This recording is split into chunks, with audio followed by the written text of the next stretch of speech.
ሰው ሳይነጋገር አለቀ። ሰው ማውራት እየተፋፈረ በዚህ ነገር ውስጥ ታስሮ ተጠብጥቦ አለቀ። መፍትሄ ልንሰጠው ይገባል። እዚህ ላይ መድረክ ላይ እንመጣለን። ስለ አይዞ በርታ ያልፋል። ይሄ ብቻ አይደለም፣ እንዴት አድርጎ ማለፍ እንዳለበት አቅጣጫውን ማሳየት ያስፈልጋል።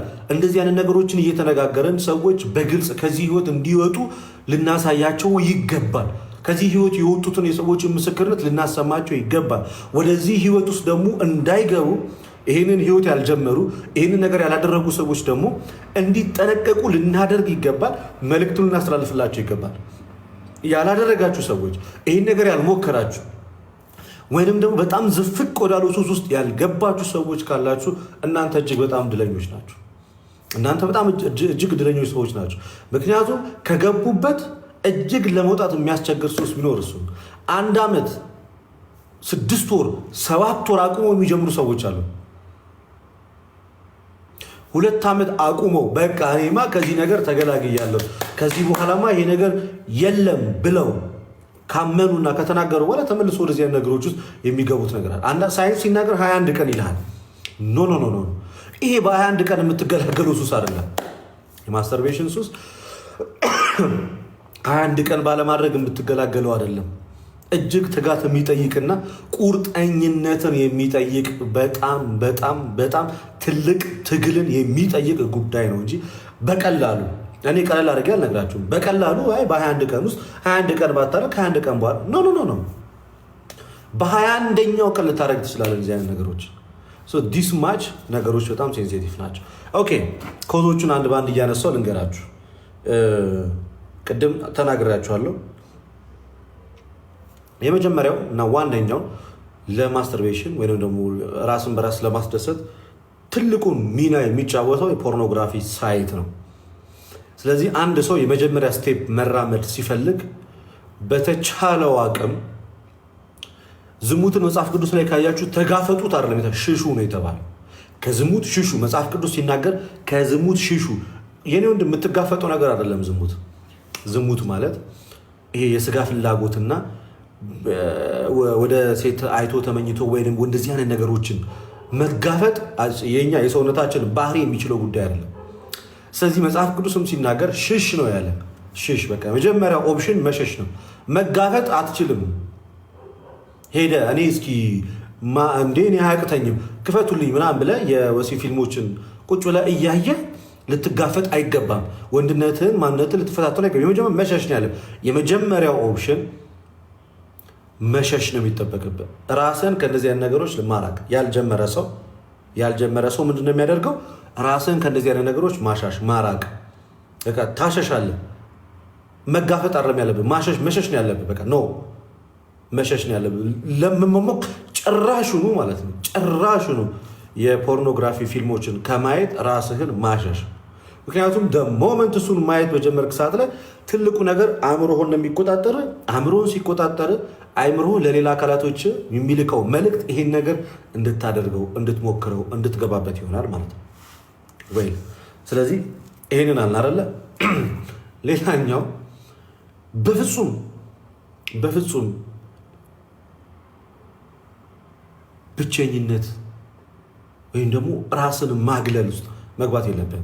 አሁን የምናገረው በዚህ ሱስ ውስጥ ላሉ ሰዎች እንዴት መውጣት ይችላሉ የሚለውን ነገር ነው የምናገረው። በሁለት መንገድ አስቀምጥላቸዋለሁ። በመንፈሳዊ መንገድ የምናየው እይታ አለ። ከዛ በፊት ግን ታሪኩ እንዴት እንደተጀመረ መጽሐፍ ቅዱስ ላይ ስለዚህ ነገር የሚነገረውን አንድ ነገር እንደመነሻ አድርጌ ልንገራችሁ። ግብረ አውናን ሲባል ሰማላችኋል። ግብረ አውናን ሲባል ሰማላችሁ። ኦሪት ዘፍጥረት ምዕራፍ 38 ከቁጥር 1 ጀምሮ እንደዚህ ይላል። ኦሪት ዘፍጥረት ምዕራፍ 38 ከቁጥር 1 በዚያም ወራት እንዲህ ሆነ፣ ይሁዳ ከወንድሞቹ ተለይቶ ወረደ፣ ስሙን ኤራስ ወደሚሉት ወደ አዶሎማዊ ሰው ገባ። ከዚያ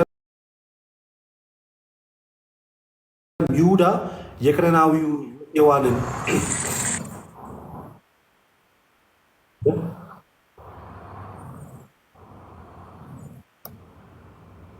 በኢየሱስ ስም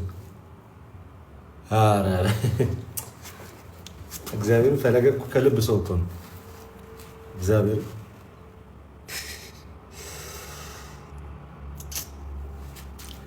ያክብርልኝ ወንድሜ።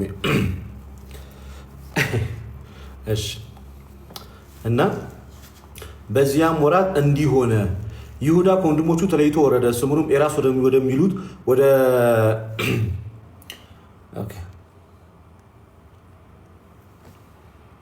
ጥቅሱን መነሻ ላድርግላችሁና ከዛ በኋላ እየተነጋገርን እንቀጥላለን። ከዚያም ይሁዳ የከነዓናውያን ሴት ልጅ አየ፣ ወሰዳትም፣ ወደ እርሷም ገባ ይላል። ጸነሰች፣ ወንድ ልጅም ወለደች፣ ስሙንም ኤር ብላ ጠራችው አለ። ደግሞም ጸነሰች፣ ወንድ ልጅም ወለደች፣ ስሙንም አውናን ብላ ጠራችው። ማን ብላ ጠራችው? ስሙንም አውናን ብላ ጠራችው። ፈለገ ካለ ሪኩዌስት ላክልኝ፣ ኢንቫይት እያደረኩ ነበረ። ስሙንም ማን ብላ ጠራችው? ስሙንም አውናን ብላ ጠራችው። እንደገና ደግሞ ይላል ወንድ ልጅ ወለደች፣ ስሙንም ሴሎም ብላ ጠራችው ይላል። ይሁዳ ለበኩር ልጁ ለኤር ትዕማር የምትባል ሚስት አጋባው። የይሁዳ የበኩር ልጅ ኤር በእግዚአብሔር ፊት ክፉ ነበርና እግዚአብሔርም ምን አለው ይላል? ቀጸፈው። እግዚአብሔርም ምን አለው? ቀጸፈው። እግዚአብሔር ቀጸፈው ካለ በኋላ ይሁዳም ይላል አውናንን ወደ ወንድምህ ሚስት ግባ አግባትም፣ ለወንድምህም ዘርን አቁምለት አለው ይላል። አውናንም ዘሩ ለእርሱ እንዳይሆን አወቀ። ወደ ወንድሙ ሚስት በገባ ጊዜ ለወንድሙ ዘር እንዳይሰጥ ዘሩን በምድር ላይ ያፈስ ነበረ ነው የሚለው። ይሄ ነገር በተደጋጋሚ የተደረገ ነገር እንደሆነ ይናገራል። ዘሩን በምድር ላይ ምን ይል ነበር አለ? ዘሩን በምድር ላይ ያፈስ ነበረ። ከዛ ይህም ስራው በእግዚአብሔር ዘንድ ክፉ ሆነበት፣ እርሱም ደግሞ ቀጸፈው ይላል። ስለዚህ አውናን የተባለው ሰው ወንድሙ በሞተበት ሰዓት ላይ ወደ ወንድሙ ሚስት በገባ ሰዓት ላይ ከወንድሙ ሚስት ጋር ምን ማድረግ አልፈለገም ነበር። ዘርን መተካት ባለመፈለጉ ምክንያት ከእርሷ ጋር ከመገናኘት ይልቅ ዘሩን በምድር ላይ ያፈስ ነበር እና ይህ ነገር ደግሞ ምን ተብሎ የሚታወቀው ነገር ነው አሁን ላይ ግብረ አውናን ወይንም ደግሞ የአውናን ስራ ወይንም ደግሞ ግለ ወሲብ፣ ራስን በራስ የማርካት ራስን በራስ የማስደሰት ወይም ደግሞ በእንግሊዝኛው ቃል ማስተርቤሽን የሚባለው ጉዳይ ይሄ ነው ባጭሩ። ይሄ ነገር በዚህ አይነት መንገድ ተጀመረ። ይቅርታ መምህር እንግዲህ እንዳላቋረጥ ብዬ ነው የጀመርኩት ሀሳብ ይቀጥላሉ። እርሱ አንዴ ልቀጥልና እንቀጥላለን። እንኳን ደህና መጡ ብያለሁ። ትንሽ ሀሳቡ ጠንከር ያለ ነውና በግልጽም ብዙ ጊዜ ያልተወራ ሀሳብ ስለሆነ በግልጽ እንነጋገርበት ብዬ ነው። እየሰሙኝ ከሆነ መምህር ኤፍሬም? መልካም ነው፣ እውነት ነው። ሁሉንም ሰላም ብያለሁ። ሀሳብህን እሺ። በግልጽ መነጋገር መለመድ አለበት። ቃላቶች በግልጽ ሲባል ዝም ብሎ የሆነ መረን የሆኑ ቃላቶችን እየተጠቀምን ሳይሆን ከመተፋፈር ወጥተን ችግሩ በጣም አስጊ ስለሆነ እና በጣም በርካታ ወጣቶች በዚህ ነገር እየተሰቃዩ በዚህ ነገር እየታመሙ በዚህ ነገር ስቃይ ውስጥና ሀዘን ውስጥ ስለሆኑ በግልጽ ልንነጋገርበት ይገባል። ኦኬ በቃ መወራት አለበት። ወጣቱ ከዚህ ነገር መውጣት አለበት። ስለዚህ መጽሐፍ ቅዱስ ላይ ይሄ ነገር እጅግ የተጠላ ነገር ነው። ዘርን ወደ ምድር ማፍሰስ ወይንም ደግሞ ከሴት ማህፀን ውጪ ወይ በህልመ ሌሊት ሊሆን ይችላል። አንድ ሰው በህልመ ሌሊት ሊፈተን ይችላል። በሚጾም በሚጸልይ ሰዓት ላይ ሰይጣን በብዙ አይነት መንገድ ሊፈትነው ይችላል። ሳይፈልገው ህልመ ሌሊት ሊያጋጥመው ይችላል። ግን ሰው ፈልጎት በስሜት ተነሳስቶ ራሱን በራሱ በማርካት ዘሩን ግን ወደ ምድር ማፍሰስ ግን አይጠበቅበትም። ይሄ በእግዚአብሔር ዘንድም የተጠላ ነገር ነው። ስለዚህ መነሾችን ከዚህ ከተመለከትን ዘንድ ጳውሎስም እኮ በዝሙት እሳት ከምትቃጠሉ ለራሳችሁ አግቡ ብሎ እንደተናገረ፣ አሁን ግን ምን ሆነ? ሰው ለማግባት በዚህ ሰዓት ላይ አንደኛ አቅም ይጠይቃል። ራሱን መቻል አለበት። በጣም ብዙ ነገር ያስፈልገዋል። ከመሬት ተነስቶ ማግባት አይችልም። ወጣቱ ወደ ትዳር የሚሄድበት ጊዜ ከ30ዎቹ ከ35 ከ36 ምናምን በኋላ ላይ ነው። ይሄ ነገር ደግሞ ወጣቶችን የሚያጠቃው በብዛት ከ15 ዓመት ጀምሮ ነው። ከ15 ዓመት ጀምሮ ወጣቶችን ያጠቃል። ስለዚህ ለዘመናት በዚህ ነገር ውስጥ ይቆራኝና በኋላ ላይ ሚስት ለማግባት ትዳር ለመመስረት ወደ ህይወት ለመግባት ሲያስብ ይቸገራል። አግብቶም በሚኖርበት ሰዓት ላይ ችግሩን ባለቤቱ ስለማታውቀው ችግሩን ሚስቱ ስለማታውቀው ከዚህ ችግር ጋር እንደተቆራኘ ሚስት ባሏ ምን እንደሆነ አታውቅም። ባል ችግሩን ያውቃል አይናገርም። ባልና ሚስት ደስተኛ መሆን ያቀታቸዋል። በዚህም ትዳራቸው ችግር ውስጥ ይገባል። እየቆየ እስከ መፋጠስ ድረስ ይደርሳሉ። ባል ከሚስቱ ጋር በሚያደርገው ቅዱስ ሩካቤ ከሚያገኘው ደስታ ይልቅ ለብቻው ራሱን በሚያስደስትበት የሚያገኘው ደስታ የሚበልጥ ስለሚመስለው ወደ ሚስቱ ከመግባት ይልቅ ለብቻው ራሱን ሰውሮና ራሱን ደብቆ በእንደዚህ አይነት ነገር ራሱን ማስደሰትን ይመርጣል። እጅግ በጣም አጸያፊና በጣም ከባድ ነገር ነው። በጣም አደገኛ ነገር ነው። ስለዚህ የመጀመሪያዎቹ መነሻዎች ትልቁ ነገር የፖርኖግራፊ ወይንም ደግሞ የወሲብ ፊልሞችን መመልከት ለዚህ ነገር እጅግ በጣም ተጋላጭ ያደርጋል። ሁለተኛ ሴክሹዋል ወይንም ደግሞ ከግንኙነት ጋር የተያያዙ ጽሁፎችን ማንበብ፣ መጽሐፍቶችን ማንበብ። ቅድም ምን አልኳቸው? ፊልሞች አልኳቸው አይደለ? ሴክሹዋል የሆኑ ፊልሞች፣ ሮማንስ የሆኑ ፊልም ሊሆን ይችላል፣ በግልጽ የፖርኖግራፊ ፊልሞች ሊሆኑ ይችላሉ። ወይንም ደግሞ ወደ እንደዚህ አይነት ነገሮችን ወሲብ ቀስቃሽ የሆኑ ፊልሞችን መመልከት ወጣቱ በቀላሉ ወደ እንደዚህ አይነት ነገር እንዲገባ ያደርጋል። ሌላኛው ጽሁፎች፣ በተለያየ ጊዜ በተለያየ አይነት ሰዓት በተለያዩ አይነት ሰዎች የተጻፉ እንደዚህ አይነት ጽሁፎች ወይንም ደግሞ ዝሙት ቀስቃሽ የሆኑ ጽሁፎችን ማንበብ በቀላሉ ወጣቶች ራሳቸውን በራሳቸው ወደ ማስደሰት እንዲሄዱ ያደርጋል። ሌላኛው ድምፆችን መስማት፣ ድምፆች ማለት ኦዲዮ ሪከርዶች። ሌላኛው አሁን ላይ እጅግ ብዙ ሰው እየተጎዳበትና እጅግ ብዙ ሰው እየተጨነቀበት ያለው ሌላኛው ሳናውቀው የገባንበት ሌላኛው ዋነኛው ክፉ ነገር ደግሞ ደሶኮልድ ፎን ሴክስ ብለን የምናስቀምጠው ነገር አለ። በስልክ የሚደረግ ግንኙነት፣ በግልጽ ነው የምናወራው ብያቸዋለሁ። በስልክ የሚደረግ ግንኙነት። አሁን ሁለት ፍቅረኛ ማቾች የፍቅር ግንኙነታቸውን በርቀት ያደርጉትና በአካል ተገናኝተው ሊያደርጉት የሚችሉትን ነገር አስቀደሙ በምን ይጀምሩታል? በስልክ ያደርጉታል።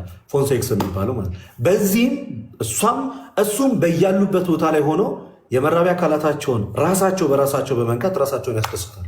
ይሄም ምን ይፈጥራል ማለት ነው? ወደ ግለ ወሲብ እሱም በተመሳሳይ ሰዓት ላይ ራሳቸውን በራሳቸው ወደ ማርካት ደረጃ ላይ ይደርሳሉ። በዚህም የማስተርቤሽን ወይንም ደግሞ የግብረ አውናን ወይም የግለ ወሲብ ተጠቂዎች ይሆናሉ። በጣም መጠንቀቅ ያለባችሁ ነገር ቢኖር ይሄ ነው።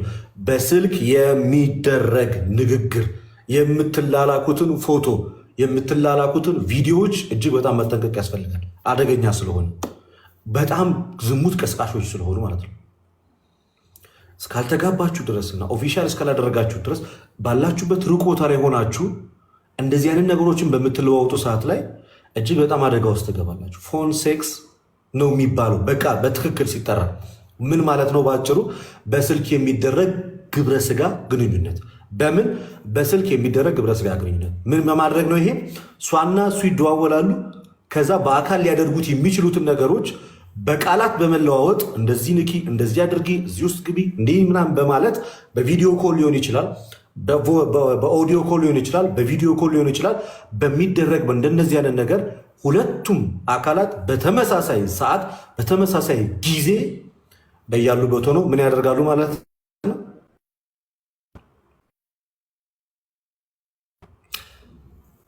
ማስተርቤሽን ወይም ደግሞ ማስተርቤት በማድረግ በግላቸው